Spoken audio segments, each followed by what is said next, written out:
everyone, welcome back to Our Place. We are excited to be continuing our conversation with Sgt Cheek today. He went through some amazing stuff with us a few weeks ago. I encourage you to go look at it about the Griffin Project and the Smart 911 program, how to make sure that you and your local law enforcement are connected and on the same page. Tons of great advice, tons of great tips. And he is here to give us even more great tips today on exposing your child to a police officer and law enforcement in general, and the best ways to do that. So thank you again for joining us. Yes, ma'am. Good to be with you again. So let's start by, I think it's the conversation that every parent has, whether your child has a disability or not, doesn't have a disability. You know, this is a police officer. This is the uniform. We're not scared of them. They're good. Yeah. So talk to us a little bit about what that looks like for families who have kids with disabilities and what age that it should start around. So I would say you do it as soon as possible. I'd start them out early. And there's a bunch of great ways that you can introduce your kids to police officers and stuff like that. But I'll start with this. The first way that you can do it is, heck, just anytime you see any of us out walking around, as long as we're not doing anything and actually engaging in activities. But if we're just buying a cup of coffee, just have your kids walk up and say, hey. Yeah. Have them walk up and say, hey, and try to interact with us. I don't know very many cops who would tell a kid no and not talk to a kid. We'll certainly talk to I would hope not. We'll all talk to them. Certainly have your kids start to interact with them as early as they can, even if it's just a simple high five or a fist bump, something like, So another way that you can help introduce your kids to law enforcement is whatever community events that your community puts on, go attend, because I'm willing to bet you the local law enforcement is there. We have several events in our city that we regularly attend and work security for. 3 of our biggest ones and some of our most popular, or actually 4 of them actually, are our what's called lemonade days. And we basically take our city park, in essence, basically shut it down, and turn it into a carnival, basically. Yeah. And we're out there, the community's out there. That's a great place for you to go out there and introduce your kids and let them interact with you. We have a large 4th of July parade we do every year that we're always standing around at intersections talking to people. So just any type of thing like that, go attend them. They're not only are they fun, but for families who have kids with special needs, it's a great opportunity to expose them even more and let them see and understand. It's also a chance for you to teach your kids what to and not to do around police in a controlled environment. We talked about my program, the Griffin Project, on our last video. Yeah. I've been to these schools where kids have reached for my gun. I've been to schools and they reach for my radio and they reach for, my collar brass or my badge or stuff, just shiny stuff. And yeah, I understand who they are, and they don't really have a concept of what they're doing. Right. But there's a lot of autistic people out there who you cannot look at on the face and tell that they have a special need. Right. Because the diagnosis of autism has 0 physical attributes that go with it. It's not like Down syndrome or Angelman syndrome, where there actually are physical attributes that go along with that diagnosis. Autism does not have that. So there are many people out there who are autistic that if you just walked by them, you would never know until you interacted with them for a little bit. For example, my son Griffin, if I were to show you a picture of him right now, or you were to sit down and just say hey to him, odds are you probably would not know that he's autistic. Yeah. Now, hang out with him for 15 or 20 minutes and it will become a bit more obvious that something is a little different about him. But just to look at him, he looks like any other kid out there. There's nothing about that. And that goes for adults too that are autistic. There's really nothing physically that you can see. Yeah. I'm going to tell you that. So when you introduce them and they get to know you, then they can understand that. That's one reason this is so important, is because it is not readily obvious at all in any way, shape, form, or fashion most of the time. So for the I've never even thought about that for like the kids that maybe do have autism and stuff, and introducing them as a parent that is doing that for maybe the first time or even the first few times. Is it something that you say to the officer, like, this is my son, he has autism, so the officer is aware too? And there can be if they do reach for the gun, the officer is going, we don't do that because that's not safe. Like, how does that scenario play out? If I were the parent, I would absolutely tell them. Okay. Okay. If I were the parent, I would absolutely tell them, especially if they're just a little kid. You're like, hey, my son's got special needs. I just wanted to learn to interact with you. It'll be fine. But telling them so that they can understand. And again, like I said in our last video, that's a learning opportunity for the officer as well, to get to know that kid and learn that kid. Mm-hmm. So if you so you get through the exposure at the kid phase, and I think you see a lot of, and we talked about this earlier too, you see a lot of school systems across the country bringing in police or the fire department or whatever in that elementary school phase, because they just do it in elementary school, and then it kind of tapers off in middle school and high school. Sure. Do you feel like it's important for families who have older children with special needs to continue that exposure outside of elementary school? I would argue yes. My son has a very different, unique situation. He lives with me, so he is exposed to police 24 hours all the time. He sees me in uniform constantly. He knows not to mess with anything on daddy's gun belt or anything like that. He knows not to go mess with daddy's car and stuff like that. But kids who aren't exposed to that all the time see something cool and shiny, and they're like, ooh, what is that? And curiosity best them. And if you've never been exposed to that from a young child all the way through adulthood, and you've never had interactions with law enforcement as a grown adult like that, and curiosity gets the best of you, a law enforcement officer to a grown man or grown woman who does that might have a different reaction than when they are to a kid. And kids with autism can learn. There are some who are just unfortunately not able to, and they need 24-hour care. But someone like my son does have the ability and capability of learning, and he has learned, and I have taught him, you don't mess with anything on daddy's gun belt, and all that can be done the same. I have an advantage because, like I said, he lives with me 24 hours a day, 7 days a week. But not every parent has that. So when you're out and see an officer, take the advantage to let it be a learning experience, and it's just fun. Yeah. So what about for people who live in areas or are not as involved in their communities? And if you're not, you should try to, because you'll find that there's so many more resources out there than you probably are aware of. But what can those families do where it's not as common of like, oh, I'm just, out and about and I see a police officer, or I'm attending the trunk or treat sponsored by the city? Do they come to the offices? Do they call? What does that kind of look like? You can come to the offices. I wouldn't think that would be a problem anywhere. You could certainly call and maybe set up an appointment for that to be done as well. I've had parents come up here and set up appointments for me to come meet their kids and interact with their kids before. That's not a problem at all, and not a terrible idea. It's certainly not going to hurt your child, and it's certainly not going to hurt the officer anyway. If anything, they got to talk to each other, got to see each other, got to hang out, and odds are it probably made the day of the kid to get out and do something cool, because a lot of kids think it's cool to meet cops. Yeah. I think too, you told me that situation can look however the parent needs it to look. Like if the child or the adult is terrified, they can stay in the car, and it can just be a rolling down your window and waving to start. Sure. It can be great. Yeah, absolutely. I'm not saying, if your kid has a legitimate fear that you're trying to help them get over, I probably am not going to open the door and sit in the back seat, right? Or I'm not going to say, hey, take them out of the car and walk them straight up to me.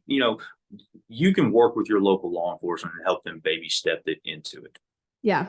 So what would you say to parents or loved ones as far as not only, I think we've talked about it, but I think I want to really emphasize it, the importance of all of this to be happening throughout your child's life, and what can parents be doing when they are with their child or when they're at home to like be giving their kid knowledge or exposure or whatever it may be.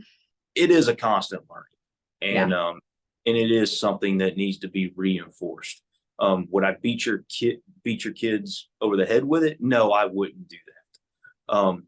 But a good reminder all the time, I think, is important, and consistency is a good thing as well, and not to let it just kind of go by the wayside. Mhm.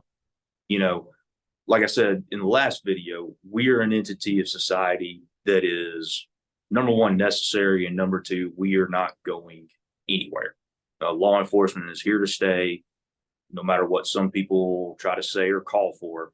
Law enforcement is here to stay at all levels of the spectrum that law enforcement is here, from local all the way to the federal. Right. And I'll also say too, this doesn't just apply to police. I would introduce your kids to firefighters as well. They got a lot of stuff, and paramedics. They got a lot of cool stuff that kids may want to see and look at and do and get exposed to. There are definitely kids out there who are afraid of lights, and lights bother them, lights trigger them. There was a point in time that my son could watch just a simple basic video and he would lose his mind with the visual aspect that was going on. Yeah.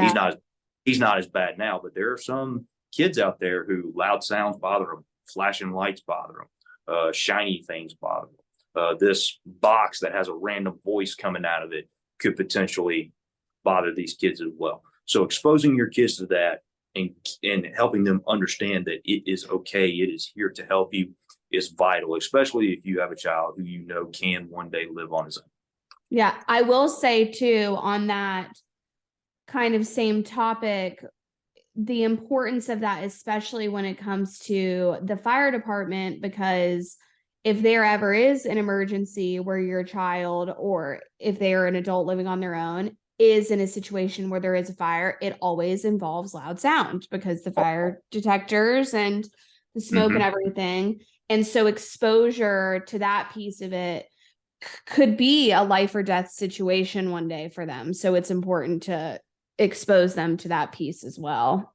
Oh, absolutely. And I'll just throw in that I've actually seen my own son in previous years. He's not so bad now, but in previous years, I've seen him shut down over being oversensitized, and he'll clam up and he would get angry and lash out. And it's purely just because he's oversensitized, and you just have to leave him alone and let him stim a little bit, and he was fine. But like I said, over time, we've exposed him to a lot of things that has certainly helped that. Is he perfect at it? No, not at all, by no means. But he has definitely gotten a whole lot better than he used to be. Yeah. So I want to talk a little bit about the adult disability community, because we do have a lot of members who have adults, or even have their siblings caring for their other sibling because their parents are no longer able to do that. And a lot of times that involves the adult with disabilities not living in the same city or area that they grew up in. And you see parents go, well, they were exposed to police officers and the uniform, and so I'm not really worried about that. So I don't feel that it's necessary to introduce him to the new police for his city or for his area. Talk about why that probably is not the case and why that's still important. Oh, I think it's absolutely important because, again, you're dealing with an adult, not a child, and you're also dealing with an adult who can make his own decisions. Yeah. You're dealing with somebody who has a mind of their own and wants to make their own decision and is capable of making their own decisions. Even if your adult child doesn't want to go with you to the police department, I, as the parent, would, if it were me, I would still go to the police department. I would give them the address, my son's info, tell him about his condition, what he will and won't do around you. I would tell the department that if you approach him in such a way, he is going to run from you. But if you approach him in this way, he'll be fine. I'd also tell them, and this goes for your kids as well, I would also tell them the things that they absolutely love, that you could trust with and help talk them into certain situations. There's been some incidents out here, not really incidents, but there have been some unruly kids before who I've encountered with who are autistic, that once I figured out the things that they loved, I was able to gain their trust and get them to kind of do whatever I needed to do. Sometimes that's a lot easier said than done. Sometimes that happens pretty quick. Sometimes that can take a lot of convincing.